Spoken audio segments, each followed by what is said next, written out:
Olá, eu sou a Leonora, sou professora do curso de Letras da FAFIDAM e estudante do Programa de Pós-Graduação em Linguística Aplicada da UES. Estamos aqui para a nossa primeira live da série dos estudantes e com os convidados professor Gil Jacó e os estudantes Zilda e Girassol. Vou chamar agora o professor Gil para se apresentar. Professor Gil. Oi, estou aqui. É um prazer muito grande estar nesse momento, numa estreia, mas, sobretudo, com esse viés, essa abordagem que é a perspectiva, quer dizer, o protagonismo estudantil e os estudantes abrir espaços para os processos todos de identificação, de luta e de afirmação na universidade. Então, neste momento de transição em que a gente também está sonhando com mudanças na universidade, sonhando com a universidade que queremos, naturalmente que esse momento é super oportuno, importantíssimo para, de fato, a gente desenhar numa perspectiva estudantil a universidade que queremos. Não é isso mesmo? Obrigada, professor Gil. E agora a gente segue para a Zilda. Zilda, se apresente, por gentileza. Olá, meu nome é Zilda, sou estudante do curso de Letras, da Letras Português na FAFIDAM de Limoeiro do Norte. Atualmente eu sou bolsista da PRAE e para mim é uma honra estar aqui representando a minha instituição, a minha casa, que é a FAFIDAM. Muito obrigada, Zilda, desde já pela sua presença. E agora vamos para o nosso terceiro convidado, Girassol, por favor, se apresente. Olá, meu nome é Girassol, tenho 20 anos, sou estudante de Letras, Português e Francês do CH, e estou muito feliz de poder contribuir com a construção dessa chapa e de uma universidade melhor. E é isso. Muito obrigada, Girassol, também por estar aqui conosco. E agora vamos ouvir dos nossos candidatos, Professor Idelbrando, se apresente, por favor. Bem, quero inicialmente agradecer a presença do professor Gil, do professor Eleildo, a sua presença, Leonora, aqui articulando esse bate-papo tão importante para todos nós. Quero aqui agradecer demais a Zilda, o Girassol, enfim, e ao mesmo tempo agradecer a todos aqueles que acompanham as nossas lives toda semana. A gente conta sempre com esse carinho especial nas nossas segundas, ou terças, ou quartas, ou quintas-feiras, que porventura a gente possa desenvolver atividades como essa. Sou Idelbrando Soares, sou professor da Universidade Estadual do Ceará há 27 anos, completos agora em agosto. Tive a honra de, por 2 mandatos, ter sido vice-reitor da Universidade Estadual do Ceará e agora sou candidato a reitor, juntamente com o professor Dácio, meu candidato a vice, em uma chapa denominada UES que Queremos. E hoje estamos debatendo um tema extremamente pertinente para o nosso projeto, que são temas vinculados à política estudantil. E hoje, de uma forma muito particular, discutindo as ações afirmativas, as ações de equidade, tão importante para a nossa instituição. Então, e com esse sentido, nós estamos aqui muito mais para ouvir os estudantes, as suas demandas, as suas questões, as suas reflexões. Muito obrigada, professor Idelbrando. E para finalizar as apresentações, professor Dácio, se apresente, por favor.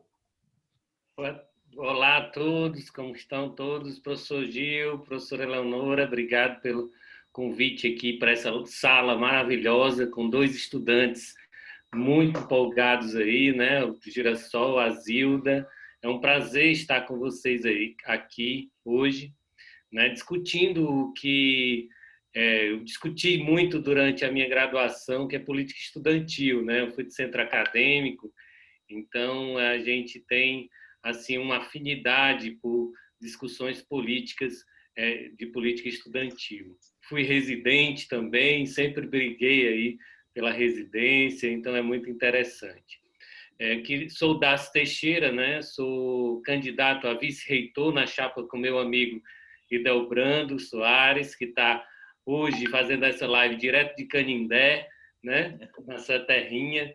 Que bom que a gente hoje tem essa tecnologia para poder dialogar com as pessoas em vários pontos, né, do país e do mundo. É isso, Eleonora. Vamos conversar um pouco aí com nossos amigos.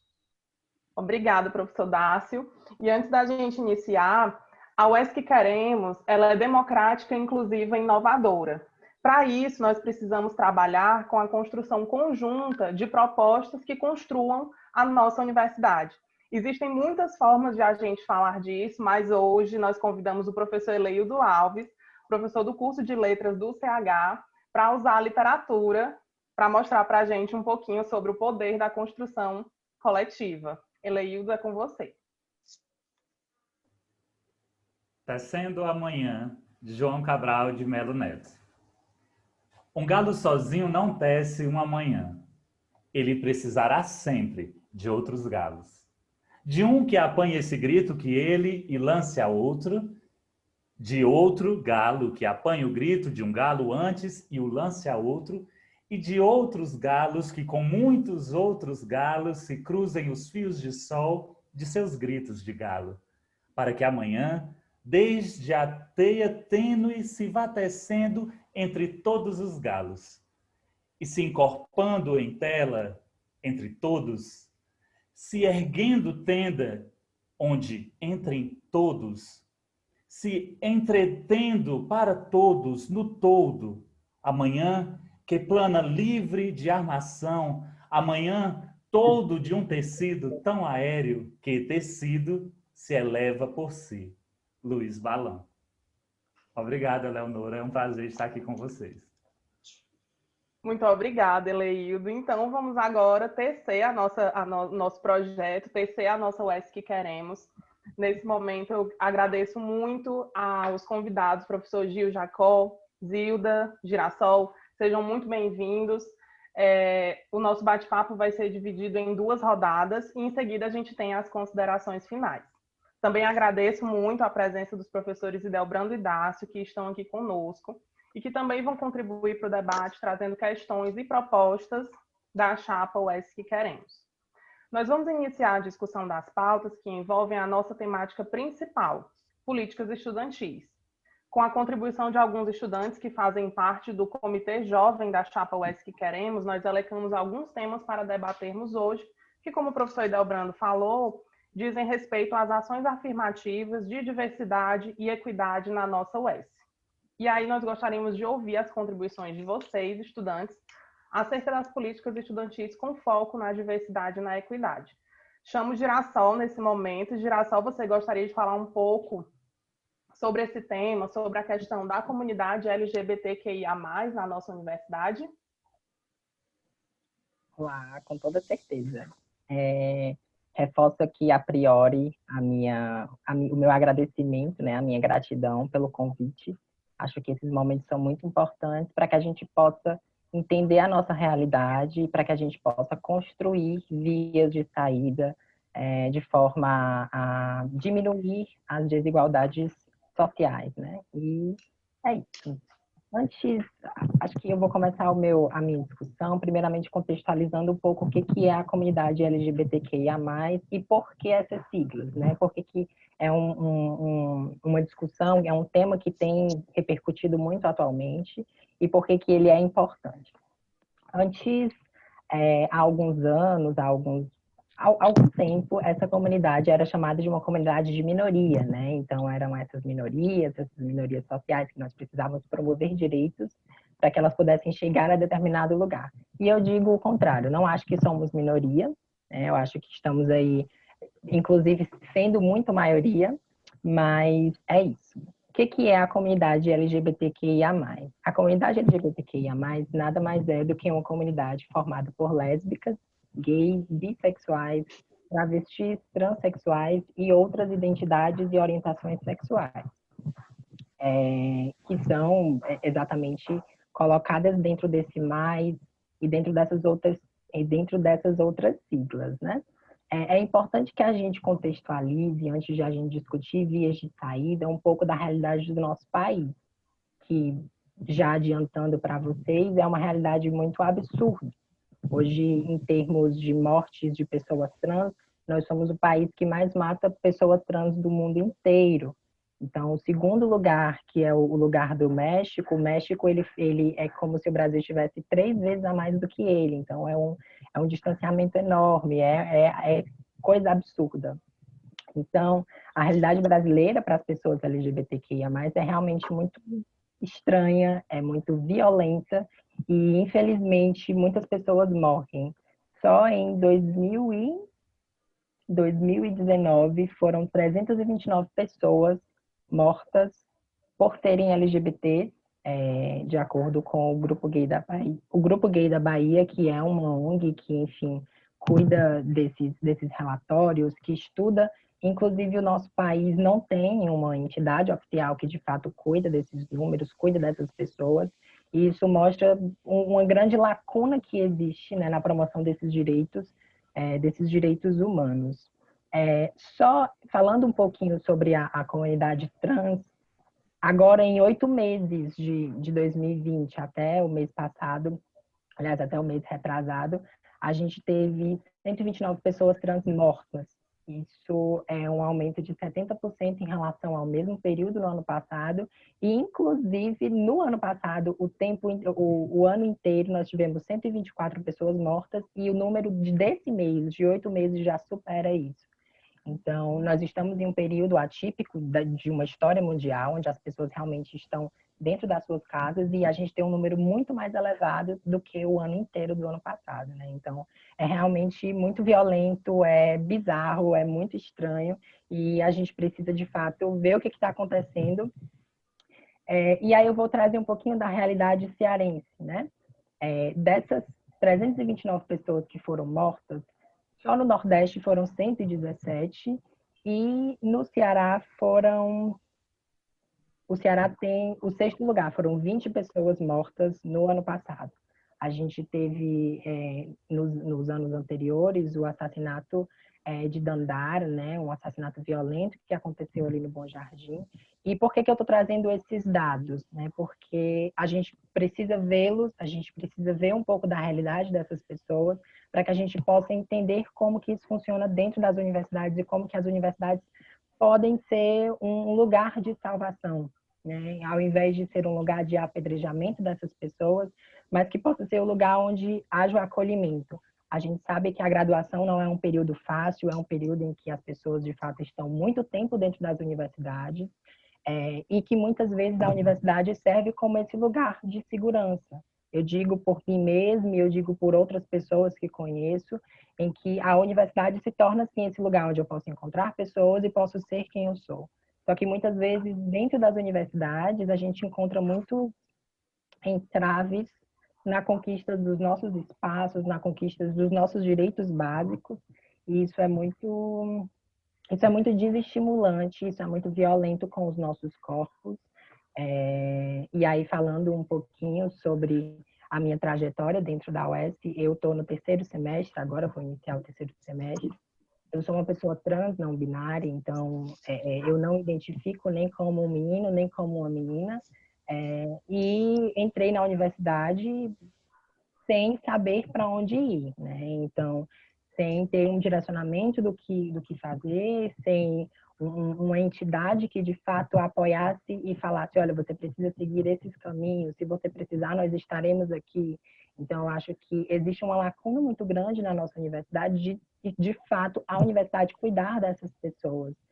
Outras universidades, eu pesquisei em outros lugares, a Universidade de São Paulo, algumas outras universidades estaduais, têm órgãos dentro das próprias instituições que cuidam dessas pessoas, dão assistência desde uma assistência psicológica até uma assistência de combate aos crimes que são realizados dentro das próprias universidades. Então, além de todas essas lacunas de cuidado dessas pessoas e, de fato, de um mapeamento de quem são essas pessoas, então, qual que é o perfil dos estudantes da UES? Eu acho que é importante a gente se perguntar isso, para que a gente possa exatamente promover políticas que vão de encontro a esses perfis. Então, acho que trazer esse mapeamento, esse levantamento da comunidade LGBTQIA+, dentro da nossa universidade, não só no campus Fortaleza, mas em todos os campi, é de fato saber quem são os nossos alunos, o que eles demandam, quais são as lacunas que existem e, de fato, promover políticas públicas. Então, eu entrei na universidade, fiz solicitação de nome social, teve uma demora no sentido de uma certa burocracia em troca, enfim. E como que eu posso falar? É como se os servidores, de fato, não estivessem preparados para receber essas pessoas. Então, acho que esse órgão sendo criado, essa instituição cuidando desses alunos, é também promover formação para os próprios servidores, para que eles possam entender. Isso não quer dizer que eles são preconceituosos, né? E, às vezes é só ignorância de não saber mesmo sobre isso. Então, eu acho que é mais ou menos essa a minha fala. E é isso. Se vocês tiverem alguma pergunta, eu estou por aqui. Muito obrigada, Girassol, por essa fala tão esclarecedora e tão, pelo menos para mim, muito chocante, né? E aí quero saber se a Zilda gostaria de fazer alguma complementação nesse sentido, porque a gente segue depois para a fala do professor Gil. Sim, professora Eleonora, eu gostaria de fazer, né, uma pequena fala, né, em relação à população LGBTQIA+, na qual eu faço parte também. Mas antes disso, eu queria falar um pouco da importância da eleição, porque a gente sabe que o voto não é obrigatório e a gente deseja muito que a universidade melhore. Mas para que a universidade melhore, é importante que a comunidade se dedique a votar. Em votar em candidatos que estão, de fato, comprometidos com a universidade, com o ensino, com a extensão e outros eixos. O exemplo que eu posso trazer, né, da Fafidam, que é a minha universidade, que é a minha faculdade, né, a comunidade se empenhou para eleger gestões comprometidas, como a do professor Rameres e da professora Andréa, depois Rameres e professora Luceni, e anteriormente com o próprio professor Idelbrando, né, que foram realizadas conquistas como a ampliação de estrutura física da Fafidam, do RU, entre outras conquistas que temos. Para que a gente consiga avançar na universidade, a gente precisa, de fato, eleger pessoas que estão comprometidas e que querem se comprometer com a gente, né? Já falo também que a universidade é de todos, mas que para a universidade seja de todos, primeiramente, a gente precisa incluir as classes menos favorecidas da sociedade, né? E a sociedade inclui a universidade. E a gente precisa garantir que todos possam ter esse acesso. Mas todos quem? Porque a gente tem todo um aparato, como hoje a gente está falando, vai falar um pouco da população LGBTQIA+. Eu vou falar da questão da maternidade, mas a gente precisa, sim, de fato, garantir, né? Eleger pessoas que estão querendo, de fato, garantir que todos estejam dentro da universidade. E já sobre a população LGBT, né, como eu disse que eu faço parte, na Fafidam a gente tem o encontro de gênero, que é conhecido como encontro de gênero, né, mas a sigla, o nome do evento mesmo é Encontro Transdisciplinar, Gênero, Raça e Subjetividades. O nosso último tema foi Corpos Políticos, né, esse evento é realizado a cada 2 anos. Inicialmente foi realizado pela professora Vera, que é do curso de História, e com seus alunos. Na edição seguinte foi realizado tanto pela professora Vera, como também pelo professor Elias Veras, aí onde já entrou o curso de Letras, não foi só o curso de História. E por último, agora o curso de Pedagogia também. E agora, por último, no ano de 2019, a gente teve a nossa 3ª edição, que, como eu falei, teve como tema Corpos Políticos, que foi realizado pelos alunos. A gente teve apoio de alguns professores, mas o evento foi, de fato, feito pelos alunos, lá na Fafidam. E a gente teve o curso, né, de História, Letras, Português e Inglês, e o curso de Pedagogia. E eu falo do encontro de gênero, principalmente porque é um evento que é referência aqui no Vale do Jaguaribe. Qualquer jovem que você chega e você pergunta, você já ouviu falar do encontro de gênero? Você assim, aquele evento lá da Fafidam, que tem também a Fafitrans, e a gente, sim, é esse evento.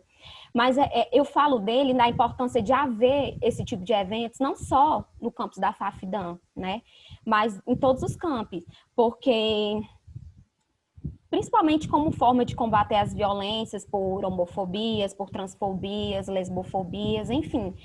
O nosso evento, de certo modo, teve um grande impacto, né, na Fafidam, porque eu não vou dizer que a gente não tem pessoas preconceituosas, que apesar da gente ser muito avançado nessa questão da política mesmo, que a Fafidam é muito política, mas esse evento ajudou bastante com que a gente tivesse voz dentro da universidade, que a gente podia, hoje a gente pode chegar e falar, hoje a gente pode chegar e nos reivindicar como pessoas, tanto quanto a nossa orientação sexual, como por muitas coisas, né? A importância principalmente disso, porque como o Girassol falou, né? O Brasil é o país que mais mata pessoas trans no mundo. Inclusive, esse ano eu tive uma amiga trans morta, no início de fevereiro. A gente tem alunos da UES, que a gente tem um aluno aqui do campus da Fafidam que foi assassinado, que era o Arivan. A gente também tem a Kiara, que ela fazia parte do Transpassando, que ela suicidou-se. A gente também tem um aluno, Anderson Wesley, que também suicidou-se em 2017, se não me engano. Ele participou a semana inteira do encontro de gênero e logo após o encontro de gênero ele cometeu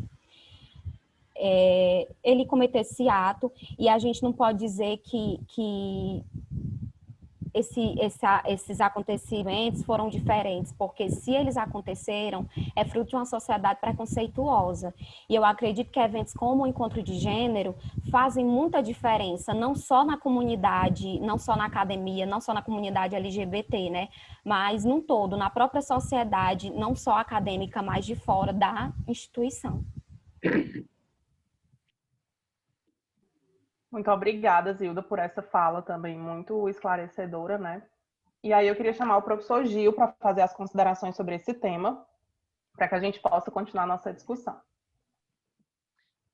Ok, minha gente.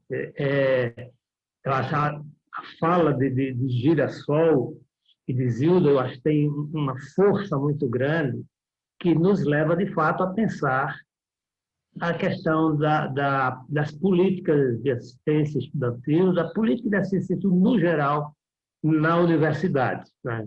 Eu estou, talvez, aqui pelo fato de ter assumido o cargo de pró-reitor de políticas estudantis entre 2014 e 2016, né? Então, assim, eu convivi diretamente com as possibilidades e também as grandes limitações estruturais para, de fato, implementar políticas estudantis efetivas. Mas eu acho que a fala de vocês dois, Girassol e Zilda, nos leva a pensar, de fato, o conceito, qual é mesmo, vamos dizer, o campo e uma definição de políticas estudantis nas universidades e no ensino, né? Primeiramente, temos que pensar que, quando se fala em políticas estudantis, nós estamos considerando especificamente um segmento que é o estudante. Mas tem que se pensar, uma boa política estudantil tem que pensar esse estudante como um segmento social, que são os jovens e as juventudes, e que, como tal, né, tem que ser objeto de muitos cuidados e atenções de políticas públicas específicas. Por isso, essa ideia de política estudantil, né? Mas que tem um fim, né? Que confira a esse segmento, quer dizer, a vocês, a todas as juventudes que estão na universidade, né? Permanência universitária qualificada, porque não basta entrar. E quando a gente fala ingresso na universidade, nós já estamos colocando aí um grande problema social no Brasil, porque nem todos entram, nem todos têm as condições pré-existentes, que são as várias possibilidades criadas no eixo da família, quer dizer, no seio da família, mas, sobretudo, questão de classe social mesmo. Quer dizer, entrar na universidade é passar por um filtro muito cruel, que é o sistema escolar. Quer dizer, os ingressos é um certo número, quando você vai ver, chegar hoje para as juventudes pobres, de periferia, marcadas pela questão de gênero, pela questão de raça e pelas próprias identidades sexuais, né? Elas, de fato, é um enfrentamento de uma guerra enorme. Então, quem chega na universidade já pode se considerar vitorioso nessas circunstâncias de estreitamento, de adversidades perpassadas por essas diversas questões. Mas, ao chegar, quer dizer, a vitória não pode ser contada a vitória, porque entrando na universidade, aí vem o grande desafio, e é o grande desafio para o Estado e o grande desafio para o gestor de uma universidade, que é possibilitar a sustentabilidade e a permanência dos jovens em geral, que entram na universidade.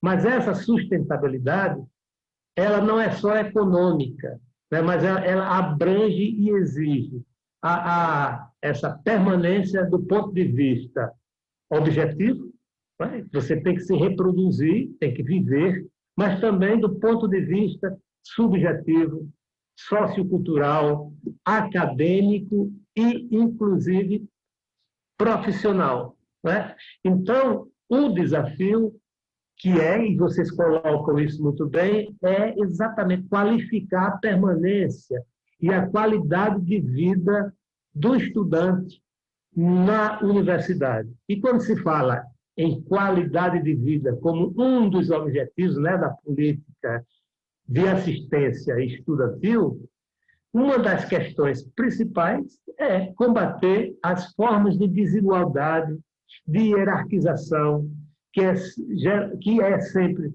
na sociedade fundada nas diferenças socioeconômicas, culturais, de acesso, mas também, hoje, profundamente marcada essa hierarquização que define as oportunidades pela questão de gênero e pela questão das identidades sexuais, né? As identidades de gênero, diria, em geral. Então, pegando essas possibilidades, esses vieses, que tem que ser considerado uma política de assistência estudantil, né? O que se tem que ser afirmado é exatamente construir políticas. Aí eu já trago um pouco a fala de Girassol, quando ele enfatiza muito bem políticas públicas. Então, uma política de assistência estudantil é, antes de tudo, uma política pública que tem que ser complexa, diversa, porque estamos trabalhando com um segmento extremamente plural, diverso, que reivindica para si e vive no seu cotidiano as possibilidades, né, de experiências das diversas identidades. Então, nós vemos, como foi enfatizado aqui, o próprio segmento LGBTQI+, não é? Que é perpassado por diversas experiências. Então, nesse sentido de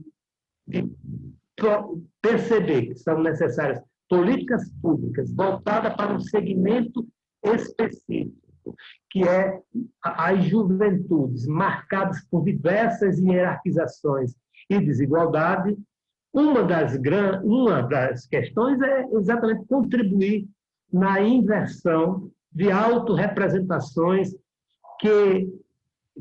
negativas que a própria sociedade constrói, de um lado, e pela potencialização das lutas de afirmação desses segmentos na própria universidade, ou seja, a luta social dos movimentos que buscam a afirmação identitária, seja como mulher, vamos ver na frente, né? Seja como populações negras, né? Marcadas pela questão da racialidade, seja pela negritude, seja como aspectos da branquitude que constrói o diferente, seja o que for, e, sobretudo, pela luta pela identidade, né? Das identidades de gênero, né?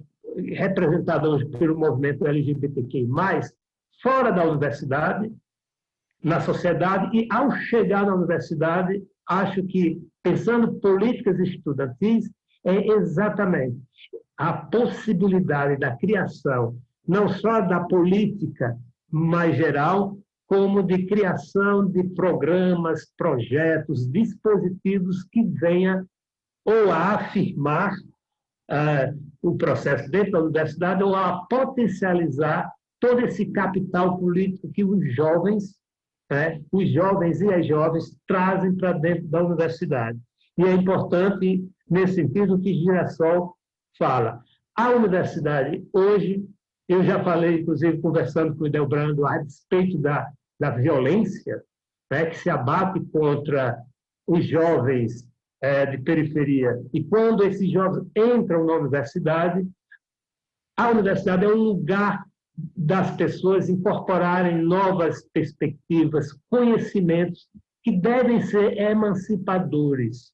E aí é com essa emancipação, por meio do conhecimento, que esses corpos, que são corpos para a sociedade, né, em geral, são corpos nus, destituídos de direitos, e essa própria percepção negativa da destituição de direitos, ela é incorporada pela grande maioria dos jovens, né, de periferia, marcados por esses marcadores mesmo de diferenciação e hierarquização. E o grande trabalho da política de assistência estudantil é exatamente inverter, né, essa questão associada com o próprio capital que os estudantes trazem pelas suas lutas de afirmação de igualdade, né? De afirmação de justiça e de reconhecimento. E eu acho que é isso que o discurso, a fala de Girassol traz. Né? Ao mesmo tempo, quer dizer, a fala de Zilda traz uma experiência e uma cena. Aí, né, professores Idelbrando e Dácio, que é o exemplo de, por meio de políticas públicas, seja na área da política de assistência, essas que têm bolsas, residência universitária, restaurante universitário, mas de fortalecer o papel da universidade como lugar, e essa é a grande responsabilidade política da universidade, né? Da universidade, inclusive, que queremos, que é lugar de produção de conhecimento e de superação das limitações e das violências e dos preconceitos. Né? E muitas vezes, como disse a própria Zilda, muitas vezes os preconceitos são frutos da ignorância, da limitação dos conhecimentos. E, ao lado da criação de dispositivos, de políticas e de projetos voltados especificamente para segmentos que são muito próprios da diversidade, das identidades e lutas dos jovens, né, é preciso fortalecer também esse lugar de conhecimento, de produção de conhecimento dos eventos, né, das disciplinas, eventos científicos, quer dizer, para alargar a cultura. Eu acho que uma política pública ela tem que atuar diretamente no alargamento da consciência, da cultura geral dos estudantes, dos professores e de todos que fazem parte da comunidade por meio de ações muito bem objetivas que vêm, de fato, a produzir algo que mude as consciências, mude a cultura, mude o modo de estar junto, interando dentro da universidade. Então, Zilda coloca um exemplo, mas é um exemplo potente para pensar a universidade, não é? Então, é isso. Nesse momento, esse é o que eu acho que seria a demarcação conceitual e política do que é políticas estudantis, e é um grande desafio que a gente tem que construir. Já se começou, mas não podemos, ainda estamos em 2020, pandêmico, entramos em 2021 e não temos ainda uma política estudantil de Estado, né? Isso é o grande desafio. Então, obrigado por esse momento de escutar você, Girassol, e você, Zilda, e dizer assim, puxa, que força, né? Que força isso tem para a gente pensar, de fato, as políticas estudantis voltadas para esse segmento. Mas tem muitos outros e todos, né, têm que ter esses projetos diversos para que seja reforçado um segmento social que não é o estudante, são jovens. Né? Jovens que estão dentro da universidade e são juventudes, heterogênea, diversa, enfim, como o arco-íris o é, né? É isso. Muito obrigada, professor Gil, pelas suas considerações tão importantes, né, e tão pertinentes. E agora eu pergunto ao professor Idelbrando. Professor Idelbrando, depois dessas falas tão fortes, né, e tão, acho que, esclarecedoras sobre esse tema, como a UESC Queremos pretende abordar esse tema? Professor, o microfone do senhor. Primeiro dizer para todos vocês que eu estou em Canindé por uma razão muito especial, né? Para quem não sabe, nós hoje estamos próximo ao final da festa de São Francisco, que é dia 4 agora de outubro. Infelizmente, em razão da pandemia, toda aquela movimentação na cidade não foi possível realizar, mas, mas os conterrâneos sempre vêm aqui dar um alô para São Francisco. E eu sou um desses que venho aqui pedir a bênção a São Francisco. O calor é o mesmo, a multidão é que não está na rua em razão da pandemia.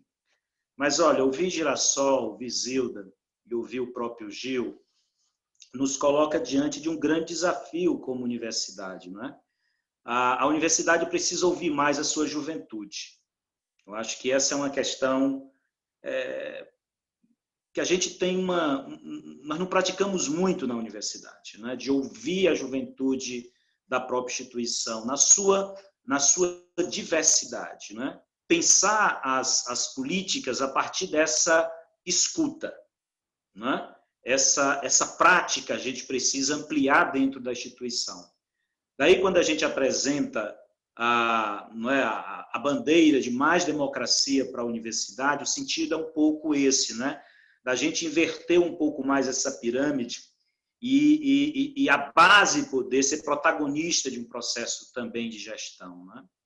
A fala do Girassol e de Zilda nos coloca diante de um grande desafio da instituição também, não é? Se eu quisesse fazer aqui um marco histórico, eu diria que de 2016 para cá, as chamadas políticas públicas no Brasil vêm sofrendo um ataque terrível, não é? Junto também a todas as políticas vinculadas aos direitos humanos. Então, quando a gente percebe ali de 2016 para cá, quando houve o impeachment, o golpe aqui no Brasil, assume Temer, depois por eleição Bolsonaro, tanto as políticas afirmativas passaram a ser duramente criticadas pelos segmentos mais retrógrados da sociedade, agora de uma forma muito forte para a sociedade, como os direitos humanos também passaram a ser questionados de uma forma que a gente não via já desde algum tempo, não é? Então, qual é o papel da universidade diante de um quadro como esse, né, desse quadro mais geral? Que papel a universidade pública, principalmente, como a nossa, pode exercer nesse trabalho? Quando o Girassol fala, a universidade deve ser o lugar da nossa defesa, da nossa proteção. Então, diante desse quadro mais geral, não é, de uma estrutura de ataques extremamente poderosos contra todas as políticas afirmativas que foram constituídas nesse país, e olha, que produto de muita luta, de muita resistência dos diversos movimentos vinculados a eles, e os direitos humanos ao mesmo tempo. O projeto UESC Queremos tem clareza de que a gente só vai construir boas políticas na universidade ouvindo a própria comunidade, ou, nesse caso, ouvindo a própria juventude, ouvindo os estudantes. Nós temos um compromisso que eu chamaria que seria uma grande diretriz, Mas essa diretriz não vai ser constituída e construída no gabinete, e nem pode ser construída de gabinete. Tem que ser construído assim, né? Ouvindo Girassóis, ouvindo Zildas, ouvindo Gils, para que a gente consiga construir, não é, nas possibilidades, nas condições que a universidade tem, mas, ao mesmo tempo, buscando novas condições, verdadeiramente política de permanência estudantil qualificada, não é? Como o Gil mesmo disse, não adianta somente o acesso, e esse acesso já é já é muito excludente, já é muito e profundamente excludente, não é? Mas a permanência qualificada para aqueles que conseguem entrar nessa peneira que ainda é hoje o ingresso da universidade pública no Brasil, deve ser uma obrigação institucional. A outra das políticas de afirmação, as políticas afirmativas. A universidade precisa ser um lugar, efetivamente, de defesa dessas políticas, e principalmente no ambiente de ataque feroz a todas elas. De promoção de igualdade de oportunidades. Não é? Quando a universidade olha para os segmentos mais vulneráveis da sua comunidade, o que está sendo colocado aí em questão é a garantia de igualdade de oportunidades. Não é? Essa é uma questão que deve movimentar os mais vulneráveis, precisam de um tratamento diferenciado dentro da instituição. Não é? E essa preocupação precisa estar muito presente, não é, na comunidade, nessa discussão que a comunidade precisa fazer para enfrentar esse mundo no seu entorno, não é, que está aí na crítica permanente a tudo isso, às políticas afirmativas, aos direitos humanos. De outro lado, ser esse local de defesa, esse local de proteção e de garantia da permanência qualificada desses estudantes, dessa juventude na universidade. A equidade também é um caminho que o projeto ESC que queremos visualiza nesse campo das políticas de permanência, das políticas afirmativas e daquelas de promoção da igualdade de oportunidade e de equidade. Mas, Eleonora, não se engane, a gente precisa construir isso juntos, entende? É o tecer, um galo só não tece uma manhã, não é isso? A gente precisa realmente de um movimento muito mais amplo, porque esse movimento ele pode ocorrer dentro da universidade, mas ele precisa dialogar com a sociedade. A universidade não é uma ilha, não é, dessa sociedade, portanto, ela também enfrenta todas as contradições que essa sociedade efetivamente tem. Inclusive, muitas vezes, reproduz todas elas, seja as desigualdades, seja os preconceitos, né, seja as discriminações. A universidade, muitas vezes, reproduz tudo isso. Não é? Então, o grande desafio da gente é, enquanto comunidade universitária, ciente de tudo isso e consciente de tudo isso, qual é o nosso movimento de contra, e aí eu vou falar de contracultura, né? Dessa cultura hegemônica, dessa cultura discriminatória, dessa cultura preconceituosa, qual é o movimento que essa universidade precisa fazer? O projeto ESC que queremos tem esse compromisso com esse desafio, da clareza absoluta de que precisamos garantir permanência qualificada. As condições objetivas que estão postas são insuficientes. E a gente precisa ter coragem de discutir isso na comunidade para buscar as condições adequadas. Não é? Essa é o caminho. Então, a fala de Girassol, ela teve um impacto muito grande sobre mim, pessoalmente, de Zilda também. Não é? O FAFTrans é uma semente importante aí nesse sentido da conscientização, né? Dessa questão também do acolhimento que deve ser a universidade, dessas questões, como eu digo, de políticas afirmativas e dos direitos humanos que vem, né, constantemente sendo questionado nesse momento tão preocupante da sociedade brasileira. Então é isso, esse é o nosso compromisso. É um compromisso de ouvir mais Girassóis, de ouvir mais Zildas, de ouvir mais Gil, e juntos a gente poder, sabe, garantir que o espaço universitário seja de fato um espaço democrático, um espaço de todos, de inclusão, né, nas suas diversas dimensões, um espaço da diversidade, do respeito a essa diversidade. Esse compromisso que o projeto ESC Queremos tem, e ele não será construído somente por mim e por Dácio. A gente tem clareza absoluta. Nós não temos nem as respostas para que a gente seja... Eu estou na terra de São Francisco e a gente precisa ter humildade. Nem as respostas a gente tem nesse momento. Elas precisam ser construídas por nós, não é? Por todos nós. Muito obrigada, professor Idelbrando. Muito obrigada. É muito importante essa construção coletiva, né? A gente começou falando disso e acho que continuar falando disso é muito importante. E aí é por isso que a gente já vai para o nosso segundo tema, antes das nossas considerações finais, que trata da... Mas, Eleonora, me perdoe. Eu quero registro da fala de Girassol, tá certo? A universidade ainda não tem um lugar, não é? Eu vou chamar um lugar institucional desse acolhimento, entende? Desse cuidado. E aí é isso, Gil, que eu acho que é o grande desafio da instituição, entende?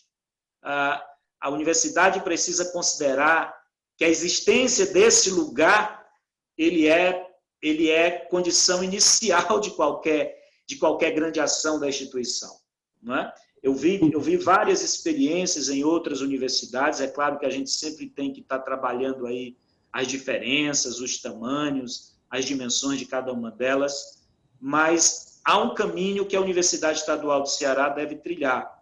Nós precisamos efetivamente instalarmos, criarmos um lugar desse encontro, entende? Das políticas de ações afirmativas, da diversidade e da equidade na universidade.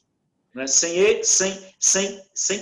ter a clareza de que esse é o primeiro passo, aí tudo fica um pouco mais difícil, sabe? Ô, Eleonora, eu tinha feito, me permita aí só uma observação para reforçar o que Idelbrando está falando, que eu tinha notado aqui os destaques, mas eu não quis, para não me alongar, sabendo que poderia ter um espaço, né, mais na frente, ou não. Mas, quando Girassol fala de políticas públicas e fala da questão do acolhimento, me veio exatamente o reforço para dizer: é preciso, Idelbrando e Dácio, que se pense de fato como política pública e como política institucional exatamente a criação desses espaços institucionais. Eu dou o exemplo do NAR. Então, nós temos um núcleo de atendimento à mulher que sofre violência na UES. Foi uma luta, inclusive, do núcleo Jana Barroso, com todas as mulheres que estavam envolvidas.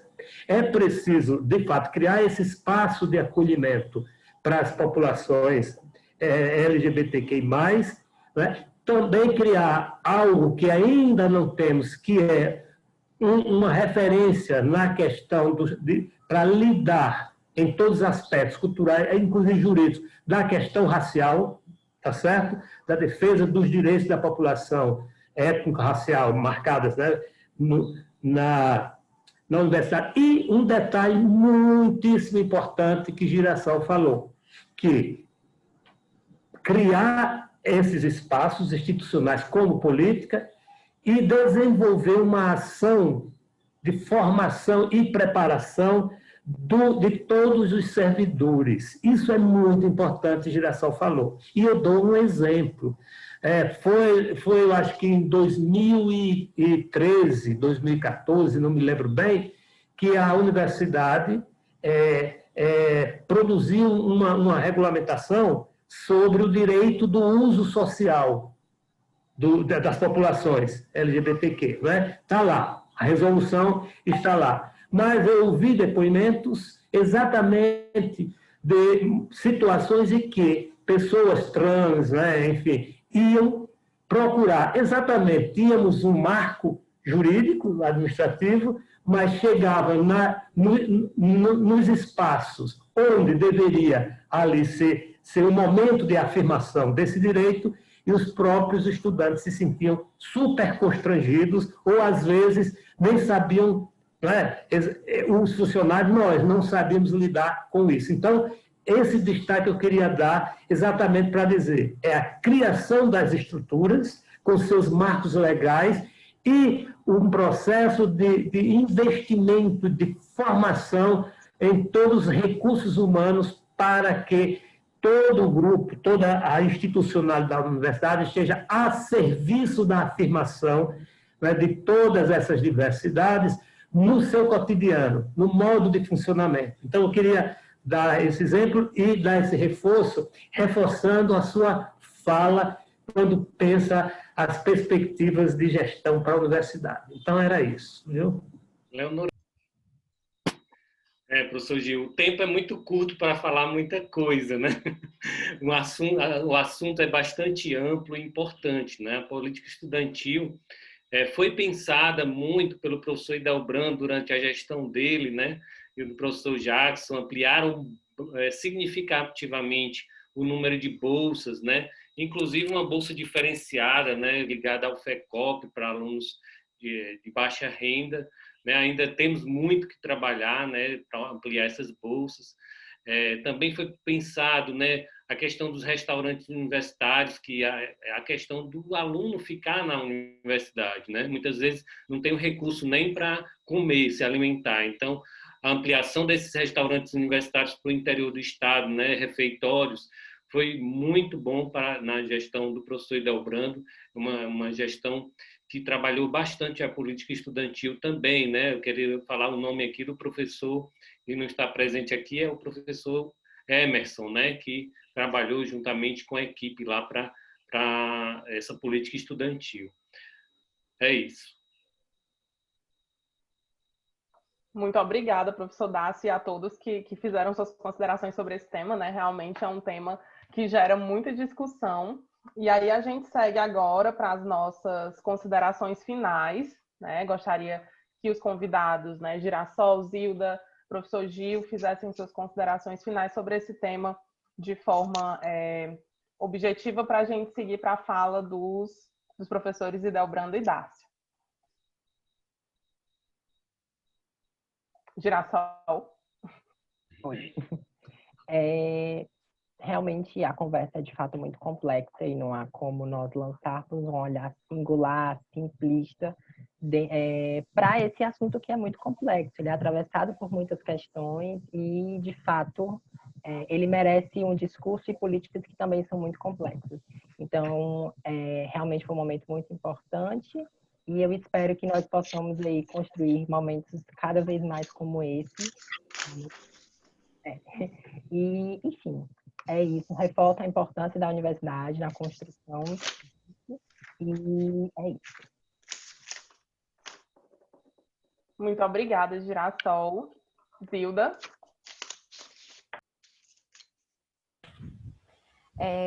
Gostaria de só fazer um comentário, né, da questão, acho que foi o professor Gil que falou. A gente tem uma lei estadual, que foi até do deputado Renato Roseno, que é a lei, se eu não me engano, é 160/19, que é a lei que garante o uso do nome social nas instituições públicas e privadas aqui do Ceará. Então, a UES precisa sim garantir que o aluno, né, o estudante que está ingressando na universidade ou os que já estão dentro da universidade tenham o seu nome respeitado, né? E não somente isso, mas toda a comunidade, a gente trabalhar em conjunto para que isso seja resolvido, melhorado.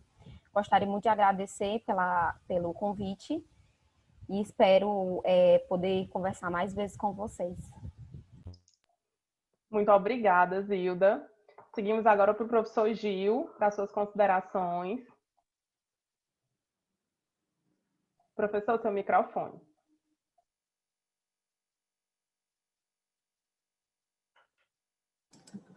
Tá aqui. Ok? Me desculpe. Mas, então, esse tema é de extrema importância, né, para a universidade, porque nós estamos lidando aí com um certo perfil de estudantes, que é tudo na faixa etária, na maioria de 15 a 24 anos, que tem uma origem, o perfil da universidade, né, demonstra que, inclusive depois das políticas afirmativas que foram implantadas na gestão de professor Jackson e de Idelbrando, né, aumenta, possivelmente hoje já estamos com mais da metade dos estudantes da UES que vem do ensino público, que a grande maioria usa transporte público, que tem uma renda familiar, a grande maioria, em até 3 salários mínimos, que com a inclusão, não é? Todos esses, a grande maioria, tem que trabalhar, inclusive para ajudar na casa. Muitos dos jovens estudantes, eles pertencem a famílias na linha da pobreza, quer dizer, com até 1 salário mínimo. Né? Então, a questão das políticas de assistência pública tem que ser voltada para a assistência estudantil, para as ações afirmativas, para a perspectiva de reforçar a cultura, o esporte e, inclusive, a atenção integral aos estudantes. Portanto, é um grande desafio. Eu acho que um dos bons caminhos aí apontado pelo professor Hildebrando e o professor Dácio quando diz assim, nós não temos respostas, mas anuncia a possibilidade de construí-las, pelo diálogo, pela consulta permanente aos estudantes e a todos que queiram embarcar nessa. Então, acho que temos aí um bom começo, uma boa promessa para a gente criar essa universidade que queremos, a UESC que queremos, com a participação e o protagonismo dos estudantes. E isso é muito bom. Okay. Muito obrigada, professor Gil. Professor Dácio, o senhor pode tecer suas considerações? Como eu disse há pouco, é pouco tempo para a gente conversar tudo, né? Mas dentro lá da nossa homepage, se vocês puderem fazer uma visita, né, na parte de estudante, a gente quer lá, né, uma UESC comprometida com o acolhimento e com a inclusão, né? Então, essa é uma preocupação da UESC que queremos. E a gente vai trazer isso para o debate mesmo, que é a UESC que queremos desde o início, né? Desde quando foi criada, né, professor Hildebrando, e um grupo de professores, alunos e também servidores, né? Ela está sendo construída assim, né? Como o bom Eleildo nos falou aí, como uma teia. Estamos tecendo a teia, né, Eleildo? Eu sempre fico muito emocionado quando escuto poemas, me emocionei no início e continuo emocionado, porque a UESC que queremos, ela precisa de amor, e o poema, ele traz amor também. Um abraço a todos os seguidores, viu? A todos que estão nos seguindo, com muito carinho, professor Gil, muito obrigado, Zilda, pelas palavras, Girassol também, e vamos continuar junto. A UESC que queremos é uma teia, e vamos continuar nessa teia para construir uma UESC que queremos. Muito obrigada, professor Dácio, por essa fala tão emocionante, né? Agora eu que me emocionei. E a gente segue para as considerações do professor Hildebrando, para a gente finalizar essa primeira parte da nossa série, da nossa primeira série, né, sobre políticas estudantis. Bem, Eleonora, quero lhe parabenizar pela condução da nossa live de hoje, maravilhosa. Quero aqui mais uma vez agradecer o professor Eleildo pela participação belíssima, emocionante, deixou o nosso vice-reitor aí muito emocionado e também poético, né? Quero agradecer demais ao companheiro, amigo, camarada, professor Gil, vou chamo de Gil, mas professor Giovanni, mas professor Gil, Jacó, amigo, pessoa que eu admiro muito. E quero demais agradecer a Girassol e a Zilda pela participação e pelas reflexões, não é, que nos fez ao longo dessa live de hoje. Eu quero reforçar uma fala da Zilda, né? A Zilda falou das eleições. A universidade anunciou que dia 2 de dezembro teremos eleições para a reitoria da universidade, né? Então, portanto, temos aí aproximadamente 2 meses para esse processo eleitoral. E é importante a participação para legitimar, né, logicamente, a chapa vitoriosa. Vamos trabalhar para que seja a nossa, não é? Mas, assim, é muito importante a participação, inclusive para discutir o próprio processo eleitoral, né? Para entender por que essas coisas se dividem dessa forma, pesos diferentes, proporções diferentes, que democracia é essa. Mas a participação é muito importante e fundamental. Por fim, eu quero aqui dizer do compromisso que o projeto UESC que queremos tem com essa pauta.